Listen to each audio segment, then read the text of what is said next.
नमस्कार बच्चों। आज का जो अपना टॉपिक है उसका नाम है मौर्य वंश। और हम मौर्य वंश में शासक और प्रशासन व्यवस्था और सामाजिक व्यवस्था, आर्थिक व्यवस्था और उसके बाद में एक अभिलेख होगा जिसमें अशोक और अन्य अभिलेख हैं, उसका एक साथ में टॉपिक कर लेंगे। तो अपना टॉपिक का जो नाम है उसका नाम है मौर्य वंश। सभी ने सुना भी होगा मौर्य वंश के बारे में। देखो, मौर्य वंश की स्थापना के बारे में पहले हम अध्ययन करेंगे, फिर शासक लेंगे। मौर्य वंश की स्थापना है वो भारत का एक महत्वपूर्ण काल के नाम से जाना जाता है, क्योंकि भारत को एक केंद्र और परिधि में बांधने का जो कार्य किसने किया था? मौर्य वंश के शासकों ने किया था। एक इतिहासकार है V.A. स्मिथ, उसने चंद्रगुप्त मौर्य के साम्राज्य के बारे में कहा था कि 18वीं शताब्दी में अंग्रेज भी प्रयासरत रहे थे, लेकिन उसके जितना बड़ा साम्राज्य स्थापित नहीं कर पाए। तो मौर्य वंश की स्थापना है वो एक व्यक्ति ने की थी जिसका नाम है चंद्रगुप्त मौर्य। देखो, इससे पहले की बात करते हैं। 6ठी शताब्दी ईसा पूर्व में भारत में लोहे का आविष्कार हुआ और लोहे के आविष्कार से क्षत्रियों की शक्ति में वृद्धि हुई। तो छोटे छोटे कबीले हैं, उन्होंने जनों का रूप लिया और जन बने फिर जनपद और जनपद से फिर बने महाजनपद है। और महाजनपदों की संख्या बौद्ध ग्रंथ अंगुत्तर निकाय और जैन ग्रंथ भगवती सूत्र में 16 महाजनपद मिलते हैं। और 16 महाजनपदों में जो सबसे शक्तिशाली महाजनपद था जिसका नाम था मगध है। और मगध की जो प्रारंभिक राजधानी थी वो थी राजगृह, उसके पश्चात पाटलिपुत्र बने। तो मगध में एक वंश आया जिसका नाम था हर्यक वंश से, उसके फाउंडर एंड संस्थापक बिंबिसार के बाद अजातशत्रु और उदयन थे। उसके बाद में एक वंश आया नागवंश से और नंद वंश से, और नंद वंश के संस्थापक थे महापद्मानंद। और उसी वंश का एक अंतिम शासक था जिसका नाम था घनानंद। क्या नाम था? घनानंद। और घनानंद के दरबार में एक व्यक्ति रहा था जिसका मैंने चित्र आपको दिखा रखा है, जिसका नाम था कौटिल्य। कौटिल्य बोल सकते हैं, चाणक्य बोल सकते हैं, विष्णुगुप्त बोल सकते हैं। कौटिल्य, चाणक्य, विष्णुगुप्त का ऐसा बताया जाता है घनानंद ने क्या कर दिया था? अपमान कर दिया था। और उसी अपमान का बदला लेने के लिए एक व्यक्ति को तैयार किया और उस व्यक्ति का नाम था चंद्रगुप्त मौर्य। और चंद्रगुप्त मौर्य की सहायता से घनानंद को पराजित करके और भारत में एक वंश की नींव डाल दी 322 ईसा पूर्व में, 322 BC में, जिसका नाम था मौर्य वंश। तो यहाँ से जो प्रश्न पूछा जाता है, कमी संभावना रहती है बड़ी एग्जामों में, लेकिन फिर भी पूछ लिया जाए कि नंद वंश का अंतिम शासक कौन था? घनानंद। और इसके मौर्य वंश के संस्थापक थे चंद्रगुप्त मौर्य। किसकी सहायता से चंद्रगुप्त मौर्य मगध की गद्दी पर बैठे? तो वो था कौटिल्य, चाणक्य, अजातशत्रु, उन्हीं के गुरु थे। अब ऐसा बताया जाता है कि जब घनानंद का अपमान हुआ तो घनानंद एक ऐसे व्यक्ति की तलाश कर रहे थे जो कौटिल्य ऐसे व्यक्ति की तलाश कर रहे थे जो घनानंद को उखाड़ फेंके। और ऐसे घूमते घूमते एक व्यक्ति मिला। ऐसा बताते हैं एक खेल होता है जिसका नाम है राजकिलम खेल, राजकिलम खेल। और इसे राजकिलम खेल है, उसमें जो बच्चे खेल खेल रहे थे उसमें राजा बनाया जाता है। और राजा बना हुआ था जिसका नाम था चंद्रगुप्त मौर्य। और चंद्रगुप्त मौर्य की जो न्याय करने की जो तरीका देख के और चंद्रगुप्त मौर्य को कौटिल्य ने अपने साथ लिया। और एक प्राचीन विश्वविद्यालय है जिसका नाम है तक्षशिला विश्वविद्यालय। तक्षशिला विश्वविद्यालय जो पाकिस्तान में पड़ता है, भारत का प्राचीनतम विश्वविद्यालय, भरत और उसके पुत्र तक्ष। तो उस तक्षशिला विश्वविद्यालय में उन्होंने शिक्षा ग्रहण की और शिक्षा ग्रहण करके उसके पश्चात घनानंद को पराजित करके गद्दी पर बैठा। ऐसा बताते हैं कुछ यूनानी इतिहासकार, ये बताते हैं कि चंद्रगुप्त मौर्य सिकंदर से मिला था। सिकंदर एक शासक था जिसने ऐसा बताया था संपूर्ण विश्व पर, विश्व तो क्या होगा, उधर से चला इराक, ईरान और उसके पश्चात चाइना क्रॉस करते हुए भारत, अफगानिस्तान क्षेत्र और भारत पर आक्रमण क्या व्यास नदी से आगे नहीं बढ़ पाया था। उसी सिकंदर के आक्रमणों के कारण घनानंद की शक्ति थोड़ी कमजोर हुई थी और उसके पश्चात चंद्रगुप्त मौर्य ने आक्रमण किया। उसके प्रारंभिक जीवन के बारे में हमें स्पष्ट जानकारी नहीं मिलती है, लेकिन ऐसा बताया जाता है कि जब चंद्रगुप्त मौर्य ने पाटलिपुत्र पोलिब्रोथा पाटलिपुत्र पर अटैक किया और हार जाता है, तो उसके पश्चात रात को कहीं अपने गुरु के साथ रुके हुए थे और एक रात में किसी के घर खाना खा रहे थे, तो वहाँ पे एक छोटा बच्चा होता है और उसको रोटी दी जाती है। तो हम जैसे रोटी खाते हैं तो रोटी बाहर बाहर से खाते हैं, और उस बच्चे ने उस रोटी के अंदर हाथ दे दिया। तो उसकी माँ ने ऐसा बोला कि तू भी चंद्रगुप्त मौर्य वाली गलती कर रहा है। तो उसके पश्चात चंद्रगुप्त मौर्य के ये बात समझ में आई और उसने आसपास के क्षेत्रों को जीता और जीतने के पश्चात मगध पर अटैक किया, पाटलिपुत्र पर अटैक किया और घनानंद को पराजित कर दिया और भारत में 322 ईसा पूर्व में एक सुदृढ़ राज्य की नींव डाल दी जिसका नाम था मौर्य अंपायर। क्लियर बात? तो आपको ये चीज ध्यान में रखनी है। प्रश्न कहां से पूछा जाएगा? प्रश्न पूछा जाएगा कि चंद्रगुप्त मौर्य था, चंद्रगुप्त मौर्य किसकी सहायता से गद्दी प्राप्त की थी? तो कौटिल्य, चाणक्य, विष्णुगुप्त। और किसको पराजित करके? घनानंद को। नंद वंश का अंतिम शासक कौन था? घनानंद। क्लियर बात? उसके पश्चात अब हम अध्ययन करेंगे चंद्रगुप्त मौर्य। किसके बारे में अध्ययन करेंगे? चंद्रगुप्त मौर्य के बारे में। चंद्रगुप्त मौर्य के बारे में अध्ययन करने से पूर्व मैं आपको बता दूं कि चंद्रगुप्त मौर्य के मैंने पहले बताया कि प्रारंभिक जीवन के बारे में स्पष्ट जानकारी नहीं मिलती है। तो जैसे ब्राह्मण साहित्य, कौन सा साहित्य? ब्राह्मण साहित्य। ब्राह्मण साहित्य, ब्राह्मण साहित्य में चंद्रगुप्त मौर्य को शूद्र कहा है। जैसे वर्ण व्यवस्था है, वर्ण व्यवस्था जैसे हमने वैदिक साहित्य में बात करी थी, वर्ण व्यवस्था है 4 भागों में विभाजित है, ब्राह्मण, क्षत्रिय, वैश्य और शूद्र। और शूद्र है वो सबसे निम्न होता है। तो ब्राह्मण साहित्य में चंद्रगुप्त मौर्य को कहा है कि यह शूद्र था। उसके पश्चात बौद्ध साहित्य जैसे सूत पिटक, विनय पिटक, अभिधम पिटक हमने चर्चा कर चुके हैं। तो बौद्ध साहित्य और बौद्ध साहित्य के पश्चात जैन साहित्य, जैसे आगम ग्रंथों की चर्चा की थी हमने। जैन साहित्य, जैन साहित्य में चंद्रगुप्त मौर्य को क्षत्रिय कहा है। क्या कहा है? क्षत्रिय। उसके पश्चात एक पुस्तक है विशाखा दत्त की, विशाखा दत्त की एक पुस्तक है जिसका नाम है मुद्रा राक्षस। क्या नाम है? मुद्रा राक्षस।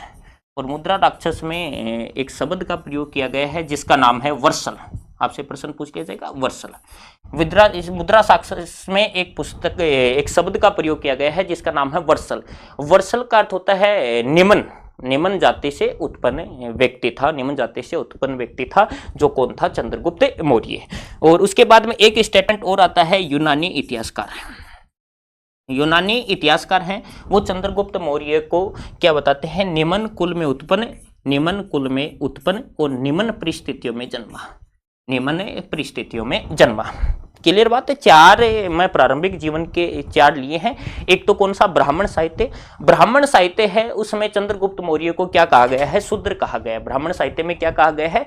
शूद्र कहा गया है। उसके पश्चात बौद्ध और जैन साहित्य में क्या कहा गया है? क्षत्रिय कहा गया है। और विशाखा दत्त की एक पुस्तक है जिसका नाम क्या है? मुद्रा राक्षस, जिसमें एक शब्द का प्रयोग किया है जिसका नाम है वर्सल। और वर्सल का अर्थ है निम्न कुल में उत्पन्न। और यूनानी साहित्य में ये बात की गई है कि निम्न कुल में उत्पन्न और निम्न परिस्थितियों में जन्मा। तो क्लियर हो जाएगी। 4 स्टेटमेंट देखने हैं अपने को कि प्रारंभिक जीवन की स्पष्ट जानकारी तो मिलती नहीं है, तो ये 4 स्टेटमेंट है। उसके बाद में अगली बात हम बात करते हैं कि चंद्रगुप्त मौर्य के अन्य नाम। अन्य नामों में एक नाम आता है जिसका नाम है सेंड्रोकोट्स, सेंड्रोकोट्स। और एक नाम आता है जिसका नाम है एंड्रोकोट्स, एंड्रोकोट्स। और एक नाम आता है जिसका नाम है सेंड्रोकोप्ट्स, सेंड्रोकोप्ट्स। तो 3 नाम आते हैं, सेंड्रोकोट्स, एंड्रोकोट्स, सेंड्रोकोट्स। एक जैसे से नाम है, कोई भी आपको ऑप्शन में मिल जाएगा यदि ऐसा प्रश्न आएगा। तो सेंड्रोकोट्स किसे कहा जाता है? चंद्रगुप्त मौर्य को। एंड्रोकोट्स भी किसका नाम है? चंद्रगुप्त मौर्य का। और सेंड्रोकोट्स भी किसका? चंद्रगुप्त। जो भी यूनानी इतिहासकार हैं वो इनका उल्लेख करते हैं। और इस सेंड्रोकोट्स के रूप में चंद्रगुप्त मौर्य की पहचान सर्वप्रथम एक व्यक्ति ने की थी जिसका नाम है विलियम जोन्स। कभी प्रश्न पूछ लिया जाए कि चंद्रगुप्त मौर्य की सेंड्रोकोट्स के रूप में पहचान किसने की थी? तो किसने की थी? विलियम जोन्स ने की थी। ये आपको ध्यान में रखना है। उसके पश्चात अगली बातें याद रह जाएगा, सेंड्रोकोट्स, एंड्रोकोट्स और सेंड्रोकोट्स किसके नाम है? चंद्रगुप्त मौर्य की। और चंद्रगुप्त मौर्य की सेंड्रोकोट्स के रूप में पहचान सर्वप्रथम किस व्यक्ति ने की थी? तो किस व्यक्ति ने की थी? विलियम जोन्स ने की थी। उसके पश्चात चंद्रगुप्त मौर्य पर एक अटैक होता है और वो अटैक है सेलूकस का अटैक है। किसका अटैक है? सेलूकस का अटैक होता है। सेलूकस कौन था? सेलूकस सिकंदर का सेनापति था। सिकंदर का क्या था? सेनापति था। उसने 305 बीसी में, कब? 305 बीसी में किस पर आक्रमण किया? चंद्रगुप्त मौर्य पर आक्रमण किया। लेकिन चंद्रगुप्त मौर्य ने इसे क्या कर दिया बेटा? पराजित कर दिया। ये याद रखना है आपको कि सेलूकस और चंद्रगुप्त मौर्य के बीच 305 ईसा पूर्व में एक युद्ध हुआ और इस युद्ध में कौन जीतता है और कौन हारता है? तो चंद्रगुप्त मौर्य जीत जाता है और सेलूकस से हार जाता है। क्लियर बात? उसके पश्चात इस युद्ध के पश्चात इन दोनों के बीच होती है संधि और इस संधि की कुछ शर्तें हैं। संधि की क्या है? शर्तें हैं। तो शर्तें क्या क्या हैं ये आपको ध्यान में रखना है। चंद्रगुप्त और सेलूकस इस युद्ध में हारने के पश्चात इन दोनों के बीच में एक संधि होती है और संधि में नंबर 1 पर यह शर्त है कि चंद्रगुप्त मौर्य से सेलूकस ने अपनी पुत्री, और पुत्री का नाम बताया जाता है हेलेना, हेलेना का क्या कर दिया? विवाह कर दिया। क्लियर? शर्त नंबर 1 क्या है? चंद्रगुप्त मौर्य है उससे सेलूकस ने अपनी पुत्री का विवाह कर दिया और दहेज स्वरूप 4 प्रांत दिए। कितने प्रांत? 4 प्रांत, जिसमें नानी नाम है। एक का नाम है एरिया, जिसे हेरात भी कहा जाता है, एरिया हेरात है। और नंबर 2 प्रांत दिया आर्कोसिया,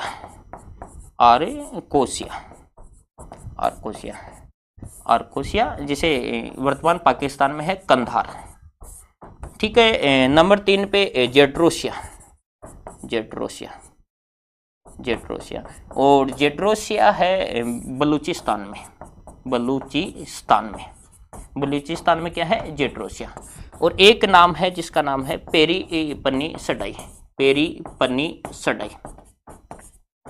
पेरीपनी सडाई है, उसको कहा जाता है काबुल, जो अफगानिस्तान की वर्तमान में क्या है? राजधानी है। तो शर्त नंबर 2, पहली शर्त क्या है कि चंद्रगुप्त मौर्य से शादी हो गई। किसकी? हेलेना की, जो किसकी पुत्री थी? सेलूकस की। और 4 प्रांत दिए थे सेलूकस ने चंद्रगुप्त मौर्य को। एक तो एरिया, एक आर्कोसिया, एक जेड्रोसिया, एक पेरिपेनेसडाई। और हिंदी नाम की बात करें तो हेरात, कंधार और बलूचिस्तान, काबुल। जो भारत के ऊपर पाकिस्तान वाला हिस्सा है, जो अफगानिस्तान का क्षेत्र है, हिंदू कुश पर्वत के पास पार करते ही, तो उस क्षेत्र को सेलूकस ने किसको दिया? जो सेलूकस को सिकंदर ने दिया था, उस क्षेत्र को किसको दे दिया? चंद्रगुप्त मौर्य को दे दिया। नंबर 3 बात आपको याद रखनी है, नंबर 3 पे संधि। और नंबर 3 पे जो संधि है उसमें ये याद रखना है कि सेलूकस ने बदले में चंद्रगुप्त मौर्य ने बदले में सेलूकस को 500 हाथी दिए थे। कितने हाथी दिए थे? 500 हाथी दिए थे। 3 नंबर शर्त। और नंबर 4 पर शर्त आती है, वो शर्त तो नहीं बोल सकते उसको, लेकिन फिर भी आपको ध्यान में रख लेना है कि सेलूकस ने अपने दरबारी कवि मेगस्थनीज को किसके दरबार में भेजा था? चंद्रगुप्त मौर्य के दरबार में भेजा था, जिसने एक पुस्तक लिखी थी और पुस्तक का नाम है इंडिका। कौन सी पुस्तक लिखी थी? इंडिका नामक पुस्तक लिखी थी, जिसमें मौर्यकालीन इतिहास की जानकारी मिलती है। इंडिका है वो मूल रूप से नहीं मिलती हमें, मूल रूप से उसके बाद के उदरणी जो इतिहासकार है, स्ट्रेबो है, एरियन है, प्लूटार्क है, उसके बारे में ये जानकारी देते हैं। तो क्या क्या याद रखना है? सेलूकस ने किस पर अटैक किया? चंद्रगुप्त मौर्य पर अटैक किया। चंद्रगुप्त मौर्य जीत जाता है, अपनी पुत्री का विवाह कर देता है, 4 प्रांत देता है और बदले में चंद्रगुप्त मौर्य है उसे 500 हाथी देता है और एक मेगस्थनीज को इसके दरबार में भेजा जाता है, जो पाटलिपुत्र में रहता है। मौर्यकालीन इतिहास की हमें जानकारी देता है, जिसकी मूल पुस्तक इंडिका वर्तमान में क्या नहीं है? उपलब्ध नहीं है। इतनी बात आपको याद रखना है। और आपसे प्रश्न पूछ लिया जाए कि इस संधि का उल्लेख कौन करता है, तो इस संधि का उल्लेख एक यूनानी इतिहासकार है एपियंस इस संधि का क्या करता है? उल्लेख करता है। क्लियर? कोई दिक्कत है बात? तो ये इतनी चीजें आपको क्या करना है, इसमें याद रखना है। उसके पश्चात मृत्यु से पूर्व में कुछ बात बता देता हूं कि ऐसा बताया जाता है कि चंद्रगुप्त मौर्य के अंतिम दिनों में 12 वर्ष का भीषण वाककाल पड़ा था। 12 वर्ष का भीषण अकाल पड़ा था। और इस 12 वर्ष के भीषण अकाल से निपटने की जानकारी है हमें चंद्रगुप्त मौर्य के दो अभिलेख हैं, एक का नाम है सोगरा और एक का नाम है महास्थान अभिलेख है, महास्थान अभिलेख है।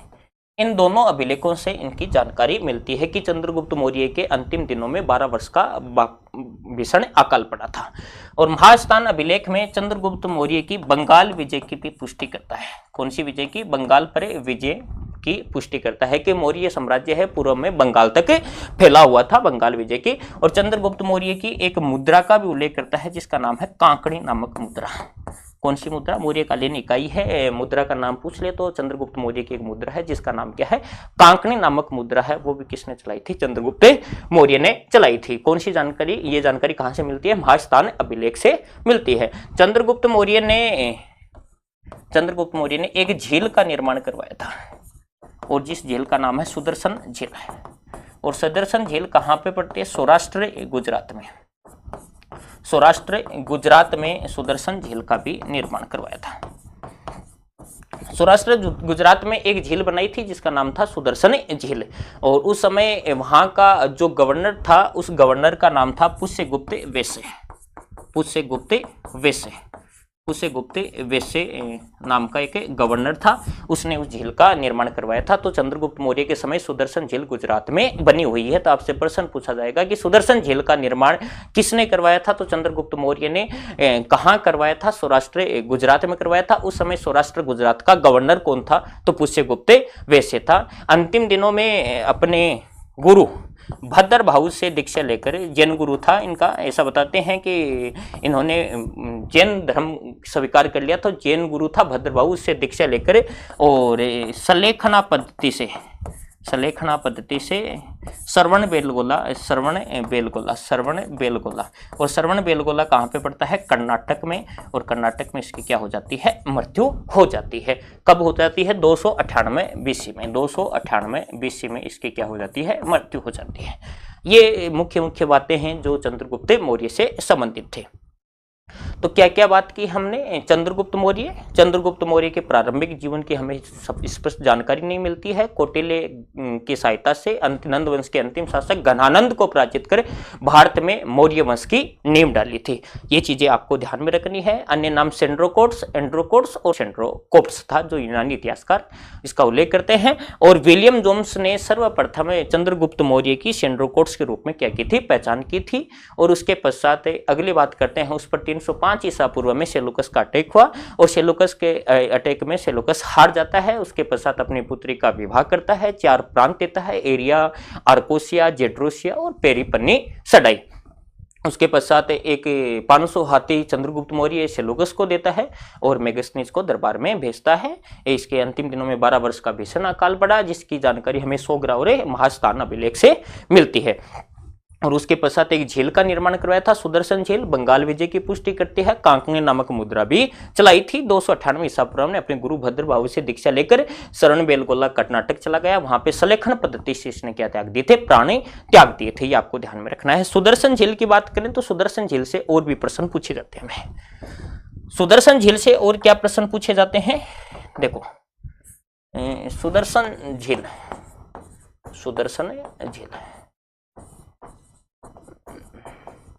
सुदर्शन झील का निर्माण तो किसने करवा दिया था? चंद्रगुप्त मौर्य ने करवाया था। चंद्रगुप्त मौर्य। और चंद्रगुप्त मौर्य के समय गुजरात सौराष्ट्र का गवर्नर कौन था? तो गवर्नर था पुष्यगुप्त वैश्य। क्लियर बात है। उसके पश्चात इसमें प्रश्न पूछा जाता है कि एक व्यक्ति था जिसका नाम था अशोक। मौर्य सम्राट था, आगे पढ़ेंगे। अशोक ने इसमें से क्या निकाली थी? नहरें निकाली थी। किसमें से नहरें निकाली थी? सुदर्शन झील से नहरें निकाली थी। और यहाँ पर नहरें निकाली थी। उस समय यहाँ का गवर्नर था तुसाफ। कौन था? तुसाफ। ठीक है। उसके पश्चात अगली बात है कि एक व्यक्ति था जिसका नाम था रुद्रदामन, जिसका जूनागढ़ अभिलेख है, रुद्रदामन। और रुद्रदामन ने यहाँ अपने निजी कोष से, निजी का मतलब खुद सचिवों ने मना कर दिया था, तो निजी कोष से क्या करवाया था? पुनः निर्माण करवाया था। और पुनः निर्माण करवाया था तो उस समय यहाँ का गवर्नर था, उसका नाम था सुविशाख। सुविशाख। और इसके पश्चात एक गुप्त शासक था, अंतिम महत्वपूर्ण शासक है गुप्तों में, जिसका नाम है स्कंद गुप्त। और स्कंद गुप्त ने भी बांध टूट जाने पर इसका क्या करवाया था, पुनर्निर्माण करवाया था। और उस समय प्रणदत्त का बेटा चक्रपालित यहाँ का गवर्नर था। तो चार सुदर्शन झील से चार प्रश्न बनते हैं। एक तो निर्माण किसने करवाया, तो चंद्रगुप्त मौर्य ने। उस समय गवर्नर कौन था, पुष्यगुप्त। वैसे अशोक ने इसमें से नहरें निकाली, उस समय गवर्नर कौन था, तुसाप। उसके पश्चात रुद्रदामन ने अपने निजी कोष से क्या करवाया था, पुनर्निर्माण करवाया था, सुविशाख था। और स्कंदगुप्त ने क्या है, चक्रपालित के समय स्कंदगुप्त वहां का गवर्नर चक्रपालित था, उसने भी पुनर्निर्माण करवाया था। और चक्रपालित ने यहाँ पर एक विष्णु मंदिर का भी निर्माण करवाया था।